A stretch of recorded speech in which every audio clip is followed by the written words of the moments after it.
I'ma make you pump like that. Hiya, welcome back to the channel. So here we have a Ford Transit 2.4, I think it is, TDCI, and there is an obvious issue with it. That pulley is broken and the belt is a bit chewed up. Now you can change the pulley, but you need a puller to get the pulley off, load of messing about. You can get a second-hand power steering pump for not a lot of money, so you might as well just do that. So that's what I'm going to do on this one. This video is going to be replacing that power steering pump on this van. And provided it all comes apart willingly, which it obviously will do because it's a Ford Transit and these never rust anywhere, it should be quite a simple and easy job. We should have 4 bolts holding the pump to the engine, 2 there and then 2 underneath, but on this one actually I've only got 3, so someone's left one out in the past, which is making the job easier hopefully. We've got that to take off there, which will ejaculate oil everywhere when you do, because that's going to be full of ATF power steering fluid.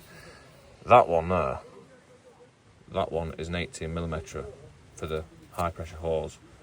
That one could be a bit of a dick looking at it, but we'll find out. So let's get on with it. And I'm going to start by attempting to undo this one, because if we look, it's got a bracket which is holding this in place. So when we've got that out, it'll be easy to take that out. So we'll take this bolt out nice and carefully. Which now that is free from there, and I can undo this one, which is an 18mm.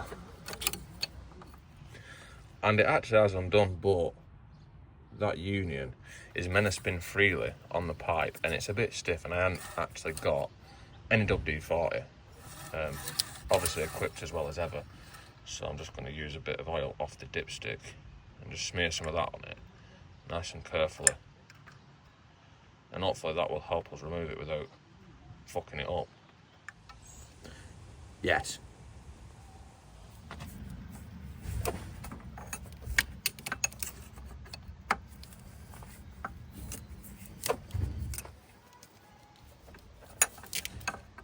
And that does in fact actually seem to be working as well as could have been expected. Now you can, if you're finding that when you're taking this out, all this air intake is in your way, it's not a lot of effort to take it off. But I'm just going to struggle around it. So I'll come back when I've got this off. Yes. And at this point, power steering fluid is going to come out. So you want to have something underneath it to catch the power steering fluid. And I'd even go so far as to say that I probably should have disconnected this hose and let that drain into it before taking that one out. So I'm going to do that now, which should be nice and simple, and just a case of squeezing that clip with some incorrect size pliers.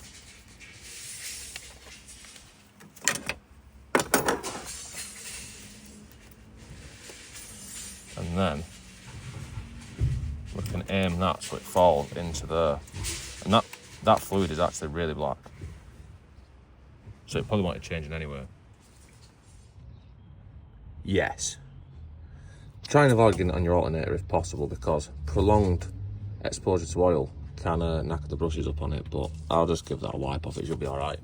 Anyway, now I'm going to take this belt off, because this pump is nearly ready to come off. It's just got 2 bolts holding it on. One there and one there. It should have 3, but one's missing. So anyway, I'm going to take the belt off, which, if we look down there, you can see that we have a tensioner, which someone's had a go at before. It's a bit broken, but it should be all right. And if we have an 1/2-inch drive breaker bar, well, this is a 1/4-inch one with an 1/2-inch drive adapter on it, but it'll do the same job. That should fit into there nice and perfectly. As you can see, it's not doing, but it will do. Before we take it off though, we need to make a note of where the belt goes. I mean, I've got this on my phone on a video, as you can see, because while you're watching it. But if you didn't, then you could just draw it. I'll try and position the camera so you can see what I'm doing.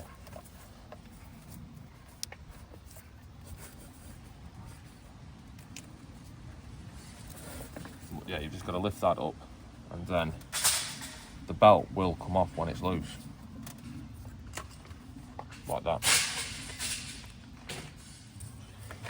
And then we can remove the other bolts that are holding this on to here, which that one was really not tight at all. That's one.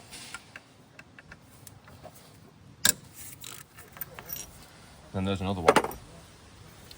And this now should be free, which as you can see it is. And this is going to need a new belt as well, so that's going to have to come off, which is just a case of taking it off from there and then, well, removing it nice and carefully. And so now, after a quick wipe down, we are ready to fit our brand new second-hand replacement pump.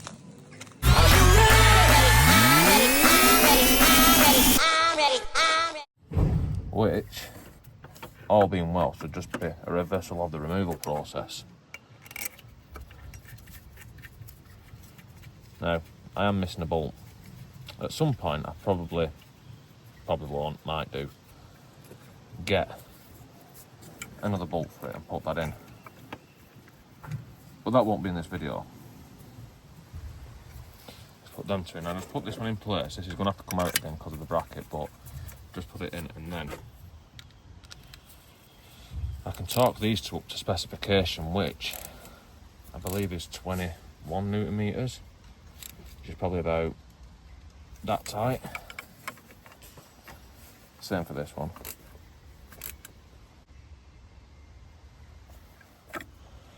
And for whatever reason, the new pump came with that stuck in, so I hope it's not seized in, but let's get a socket on it and hopefully it will come out.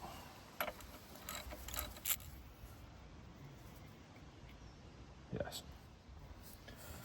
And this can be put back on.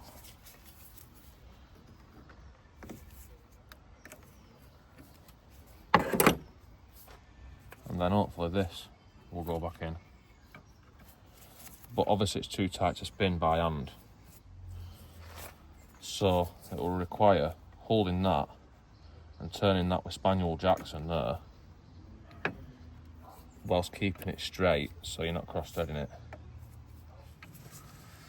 And then once you've got thread started, you obviously just keep on tightening up until it's tight, but before you finish tightening it up, I'll take this bolt back out and then put this bracket back onto here so that it's in fact pointing in the right direction. And you can torque this bolt up in the process. Click. And then we can knit this up to be tight enough but not too tight. And that is the pump installed. Obviously there's no belt on it. We've got a new one. I have checked in, it does seem to be the right length, so now I need to feed that into place around the pulleys in the order that the original one came off from. Something like that. Now I've left it off the pump itself because I'm going to put some new power steering fluid in. I think it might take more than this, but they only have one at the shop, so this will have to do for now. And this is the correct one according to the registration. I think it was from Alfred's.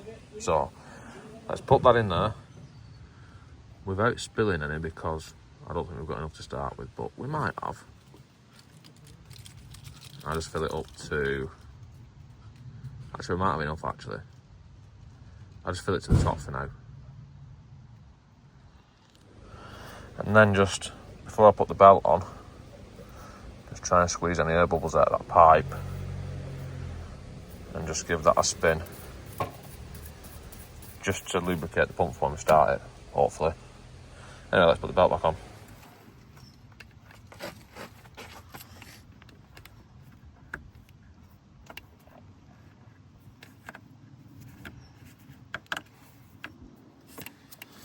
Yes. And that is all back together and hopefully ready to start it. So let's see what happens.